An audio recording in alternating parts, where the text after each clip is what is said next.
Baik, bismillahirrahmanirrahim. Assalamualaikum warahmatullahi wabarakatuh. Nah, pada kesempatan kali ini, di mata kuliah Sistem Multimedia, pertemuan kelima, kita akan membahas tentang animasi. Sebenarnya pembahasan ini memang nanti di akhir ada pembagian kelompok gitu ya, cuma nanti di offline saja di kelas. Dan kebetulan sekarang hari ini harusnya libur, cuman kemarin pas sebelum libur itu kata Pak Dekan tetap pertemuan itu harus tetap ada tentunya supaya tidak ketinggalan gitu ya. Jadi sengaja saya buatkan video supaya memang bisa disimak dan tinggal absen saja. Nah, kita akan membahas tentang animasi di sini dan ini akan berhubungan sekali dengan yang namanya nanti ada tugas besar gitu ya untuk pembuatan animasi di tiap kelompok. Nah, jadi pengertian animasi ini atau animation ya atau di to animate ini ya berarti adalah menghidupkan ya. Jadi menghidupkan sesuatu gambar yang memang mati gitu ya. Jadi di sini menghidupkan dan menggerakkan suatu objek yang memang atau gambar yang mati menjadi bisa bergerak. Nah, itu adalah pengertian dari animasi. Dan sedangkan software-software animasi dua dimensi ini banyak sekali sebenarnya gitu ya. Kalau zaman ketika saya kuliah itu ada Macromedia Flash, mungkin sekarang sudah jadi Adobe Flash ya. Nah, terus ada Corel Task, Corel Rev gitu ya. Terus ada After Effects, Mocho, Clayton ya, Toon Boom, Autodesk dan yang lain sebagainya. Software-software animasi dua dimensi banyak dan beberapa hal sekarang gitu ya di zaman sekarang malahan beberapa animasi itu bisa dibuat dengan AI dan dengan by text ya, dengan apa yang ingin kita kemukakan, kita tekskan, lalu kita buatkan sebuah animasi dari teks tersebut menggunakan AI itu bisa dan lebih cepat, lebih mudah. Cuman pada dasarnya memang ketika menggunakan AI memang lebih mudah, cuman ada beberapa ketika kita tidak memahami prompts engine ya, maka animasi itu tidak akan bisa lebih kreatif daripada apa yang kita harapkan gitu ya. Dan memang skill pembuatan animasi atau pembuatan gambar sampai sekarang itu beberapa AI belum bisa menggantikan kreativitas dari seorang manusia. Nah, terus software tiga dimensi ini banyak sekali ya. Ini seperti ada Maya, terus ada 3D Max, Studio Max gitu ya. Ketika zaman-zaman saya dulu ada Macro Cinema, Lightwave gitu ya. Yang paling sering mungkin Anda adalah Blender ya.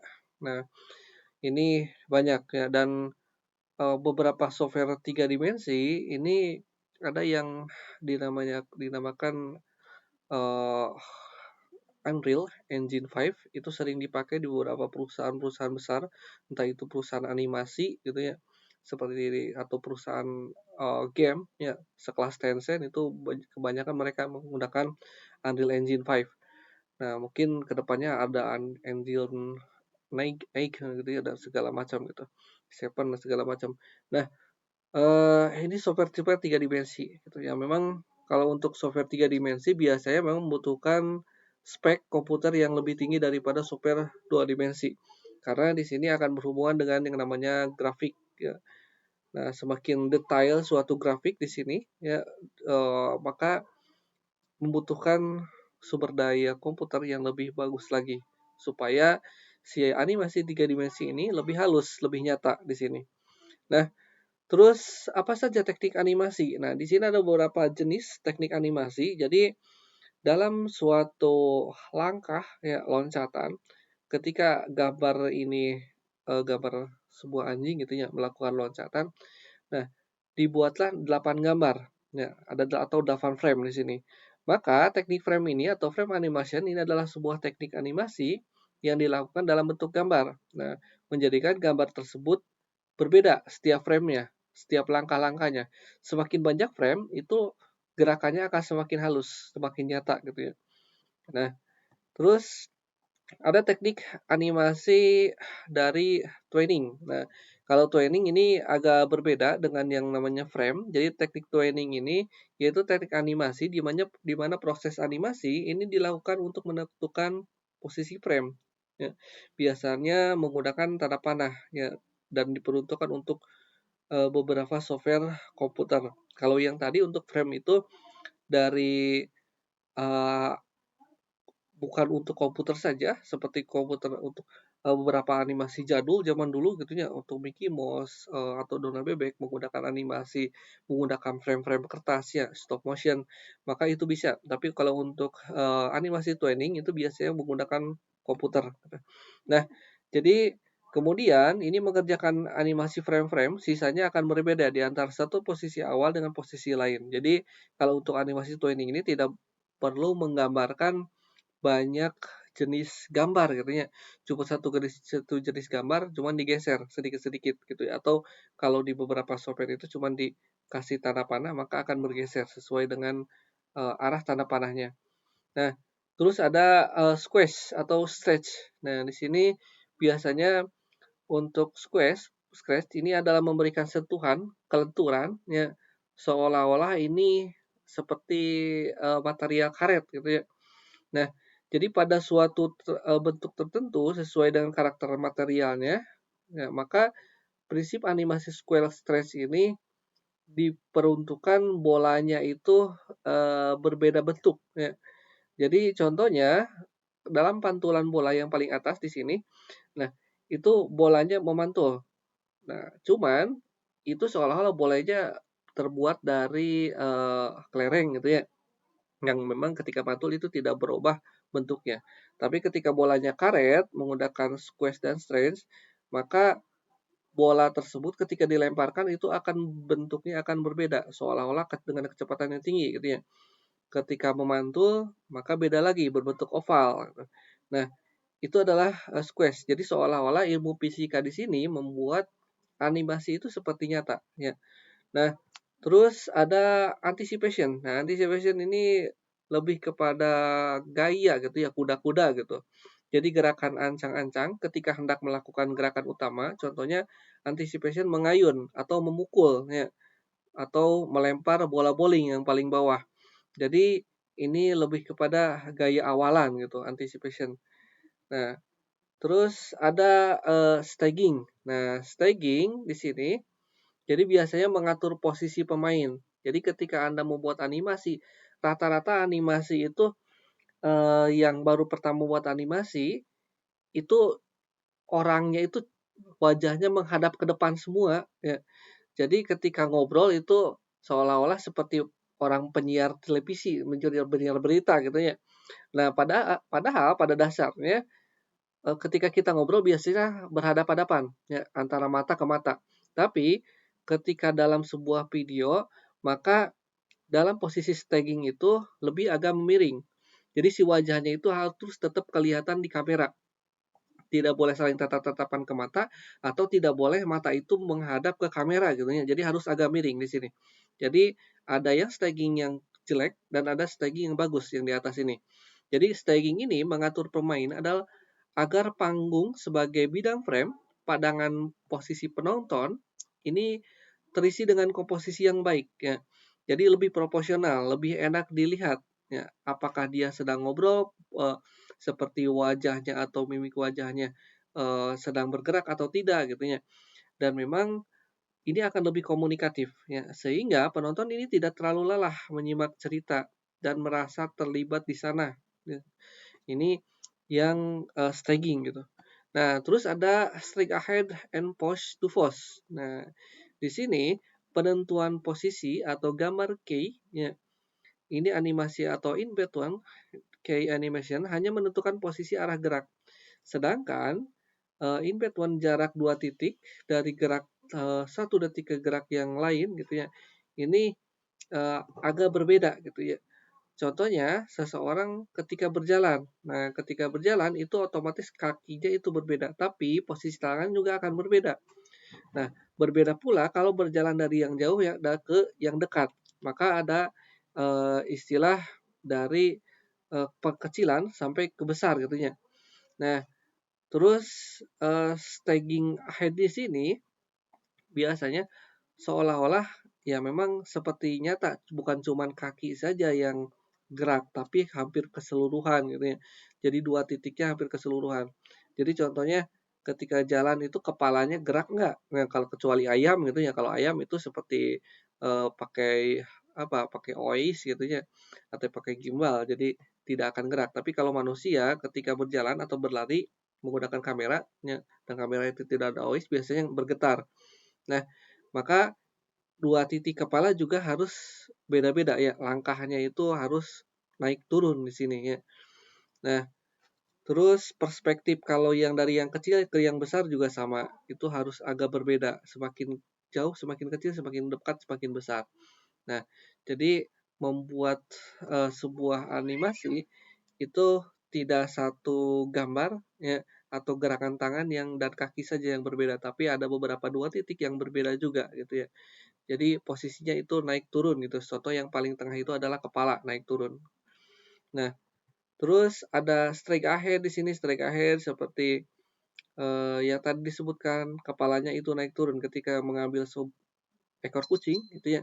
Selain kakinya dan tangannya itu gerak, ya ngelangkah, nah kepalanya juga sama, naik turun karena ada gerakan kaki yang menurun dan menaik ya di bagian badannya. Terus ada pose to pose. Di sini bagian posisi ya, seolah-olah memang seorang manusia kalau mengangkat batu ini posisinya itu seperti apa, ya seperti nyata katanya. Jadi ada dua titik apa, ada titik, punggung ya atau tulang punggung itu berbeda gitu ya melengkungannya. Maka positif pose terus pose itu membuat gambar animasi seolah-olah memang ya di dunia nyata itu ketika membuat video posisi postur tubuh manusia itu harus seperti itu gitu ya. Nah, terus ada flow, talk, and overlapping action di sini.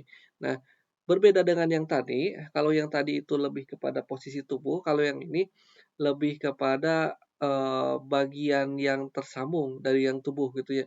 Jadi ini melibatkan dua benda, biasanya hampir sama, namun saling silang, saling berkaitan. Ya, satu hal dengan yang lainnya. Nah, ini akan mempengaruhi setiap gerakan. Contohnya bendera. Nah, atau di sini ada gambar kelinci, yang anak kelinci yang sedang meloncat. Nah, selain telinganya yang beda posisi, ya, dari yang mulai agak ke atas sampai terlalu ke bawah, sampai ke terlalu ke belakang gitu ya. Nah, posisi rok si anak kelinci juga ini berbeda ya. Dari mulai yang tengah-tengah, lalu agak ke belakang, lalu ke tengah lagi. Nah, atau yang paling bawah, ketika kuncir seseorang itu ngegeleng-geleng kepala, maka kuncirnya itu harus seolah-olah itu menggibas-gibas ya. Nah, jadi flow and turbulent overlapping ini juga lebih kepada memanfaatkan teori-teori fisika kalau di dalam animasi tiga dimensi. Contohnya ada di film animasi Brave gitu ya, itu buatan Disney Pixar, seorang putri yang memang tomboy gitu ya dan sering naik kuda, sedangkan putri itu rambutnya itu keriting. Nah, ketika dia itu punya rambut keriting, maka ketika naik kuda, maka itu harus apa ya, ampul-ampulan gitu ya, seperti sebuah per gitu. Dan itu teori fisikanya itu dimasukkan di sana. Jadi seolah-olah ya naik kuda itu ya rambutnya hidup ya. Entah itu bukan ke bawah angin tapi lebih kepada seperti per ya di sini. Nah, terus ada slow in dan slow out di sini. Jadi slow in dan slow out hampir sama menggunakan teori fisika juga di sini. Jadi suatu prinsip gerak animasi didasarkan pada teori fisika. Nah, yang tampak supaya lebih logis, lebih wajar, lebih berbobot dan berkesan hidup gitu ya. Contohnya gerak isi in dan isi out, kecepatan mobil dan daun ketika melayang gitu. Dan atau ketika di sini kecepatan suatu bandul bola ya. Nah, ketika slow ke atas ya, maka itu akan lebih melambat. Ketika ke bawah itu akan lebih cepat ya, lebih cepat. Ketika ke bawah ke atas lagi itu akan lambat lagi di sini.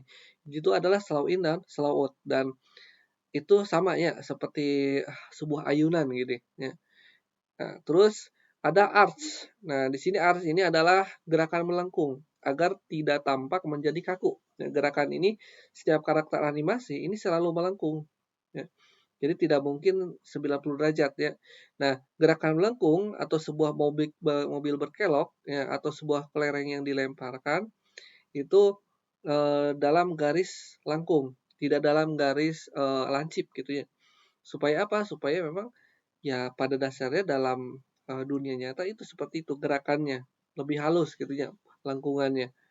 Nah, terus ada secondary action. Nah, di sini secondary action ini lebih kepada gerakan yang muncul akibat suatu gaya fisika, ya. Nah, jadi gerakan atau suatu aksi, suatu objek animasi, nah gerak di suatu aksi ini pertama-tama atau berhenti tiba-tiba ini akan menimbulkan, yang tadi seperti yang overlapping.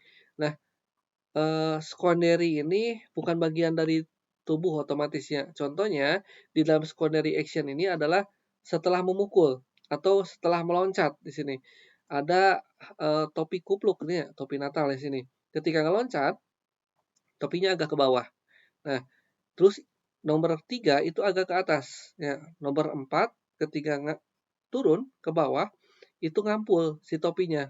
Akhirnya ke atas, agak ke atas gitu ya, ke nomor 4. Dan nomor 5 itu ke bawah lagi. Nah, itu adalah secondary action. Jadi gerakan yang memang ditimbulkan dari suatu gerakan aksi di sini ya. Nah, terus ada timing di sini. Nah, timing ini adalah satuan waktu memperlihatkan suatu gerakan dari suatu gambar. Biasanya 1 detik itu berisi 24 frame pada dasarnya. Nah, satu gambar itu terdiri dari 2 frame atau 1,1 detik itu ada 24 gambar frame ya. Jadi dalam 1 detik itu sekitar 12 gambar dan on 3 ya, dalam 1 detik bisa juga dalam 8 gambar gitu ya. Jadi di sini timing di sini diperuntukkan bukan cuman dari kehalusan dalam gerakan, kadang dalam suatu slow motion juga masuk ke sini ya, timing juga. Nah, terus ada apel. Ya, apel ini adalah posisi paling baik dan paling berkesan. Biasanya ini dari jarak pengambilan sudut gambar, dari sudut pengambilan gambar ataupun dari gerak suatu kamera. Ya, posisinya itu harus bisa ngambil seorang tokoh ya yang menjadi fokus utama dan backgroundnya itu diambil menjadi fokus belakangnya gitu ya. Tapi fokus utama itu tidak boleh tergantikan dari fokus belakang. Nah, supaya ketahuan itu posisi backgroundnya atau tepatnya itu ada di mana. Ya. Nah, terus ada exaggeration. Nah, exaggeration. Ya. Exaggeration di sini adalah teknik yang mendramatisasi ya agar adegan ini lebih ekspresif ya, atau lebih komunikatif. Gerakan ini dibuat memang agak berlebihan gitu ya, bahkan sangat ekstrim. Tapi di sini supaya memang gerakan itu lebih bergaya di sininya, lebih berseni. Nah, terus ada solid draw. Nah, solid draw ini adalah penelusuran pemahaman karakter tokoh animasi ya agar lebih kuat bermakna atau hidup ya seperti sifat fisik, sifat psikis ya atau latar belakang ekonomi, budaya, historis biasanya ditentukan dari ciri-ciri suatu karakter dari animasi di sini gitu ya.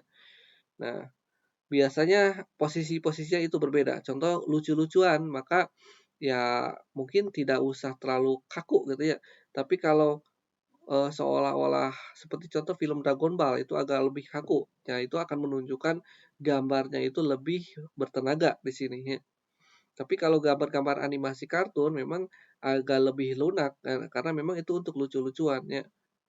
Nah, terus ada beberapa tahapan di sini. Tahapan-tahapan ketika membuat animasi. Pertama ada pembuatan cerita, ya, terus ada perancangan bentuk karakter supaya memang bisa memenuhi cerita tersebut. Membuat storyboard ya dari posisi kamera, posisi tokohnya itu di sebelah mana. Terus pembuatan karakter gambar, pembuatan gambar foreground atau background ya. Terus ada mewarnainya ya, pewarnaannya supaya memang enak dilihat. Nah, atau lebih kepada jenis seninya karena beberapa animasi seperti yang kemarin di Oscar ada Spider-Man di eee, untuk yang masuk Oscar gitu ya, yang Spider-Man. Itu secara warna itu agak lebih ekstrim ya, agak lebih ekstrim. Cuman memang dari sisi seninya itu dari sebelah sana ya.